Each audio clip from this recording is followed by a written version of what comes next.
Super star Rajinikanth அவர்களுடைய கூலி படத்துல இருந்து ஒரு முக்கியமான ஒரு தகவல் கொண்டு வந்திருக்கோம். அதாவது கூலியில நடிச்ச ஒருத்தங்க சொன்ன ஒரு சூப்பரான ஒரு தகவலோட தான் இந்த வீடியோ நம்ம ஸ்டார்ட் பண்ண போறோம். ஸோ கடைசி வரை பாருங்க, லைக் பண்ணி, ஷேர் பண்ணி, சப்ஸ்கிரைப் பண்ணி சப்போர்ட் பண்ணுங்க.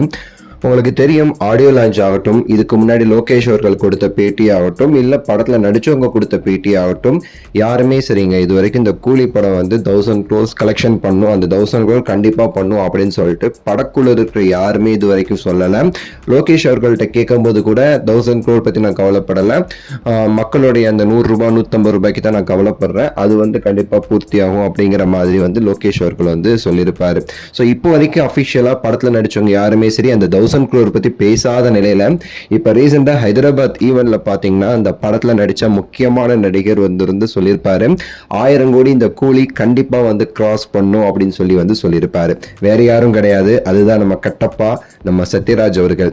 ஹைதராபாத்ல நடந்த அந்த ஈவெண்ட்ல பாத்தீங்கன்னா நாகார்ஜுனா அவர்கள், சத்யராஜ் அவர்கள், லோகேஷ், ஸ்ருதிகாசன் சொல்லிட்டு பல பேர் கலந்துருப்பாங்க. சூப்பர் ஸ்டாருமே சரி ஏவில ஒரு ஸ்பீச் கொடுத்திருப்பாரு.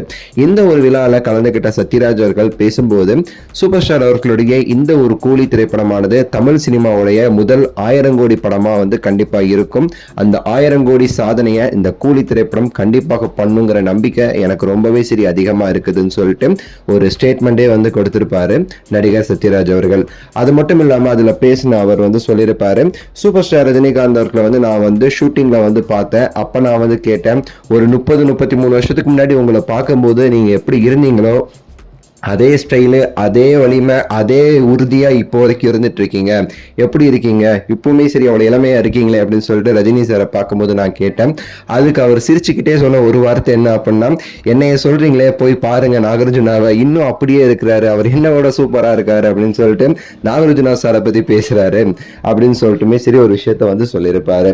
ஸோ சூப்பர் ஸ்டார் அவர்கள் பத்தி ஆடியோ லான்ச்ல சத்யராஜ் பேசும்போது முக்கியமா சொல்லியிருப்பாரு, அதாவது ஒரு மனுஷன் நடக்கிறதுல ஸ்டைலா இருக்கு, பேசுறது ஸ்டைலா இருக்கலாம், இல்ல மத்த எல்லாம் கூட ஸ்டைலா இருக்கலாங்க, ஆனா ரஜினி சார் மட்டும்தான் தூங்கும் போது கூட ஸ்டைலா இருக்காரு அப்படின்னு சொல்லிட்டுமே சரி சூப்பரா சில விஷயங்களை பேசியிருப்பாரு. இதுக்கு முன்னாடி நான் ரஜினி சார் கூட நிறைய படங்கள் நடிச்சிருப்பேன், எல்லாமே நெகட்டிவ் ரோல். முதலா ரஜினி சாரோட சேர்ந்து ஒரு பாசிட்டிவ் ரோல்ல ரஜினி சாருக்கு ஃப்ரெண்டா நடிக்கிறது இந்த கூலி தான் சொல்லியிருப்பாரு. உங்களுடைய கருத்தை இந்த 1000 கோடி மேட்டர் பத்தி கீழே கமெண்ட்ஸ்ல சொல்லுங்க. லைக் பண்ணுங்க, ஷேர் பண்ணுங்க, சப்ஸ்கிரைப் பண்ணுங்க. அடுத்த வீடியோவில் சந்திக்கின்றேன். நன்றி, வணக்கம், மகிழ்ச்சி.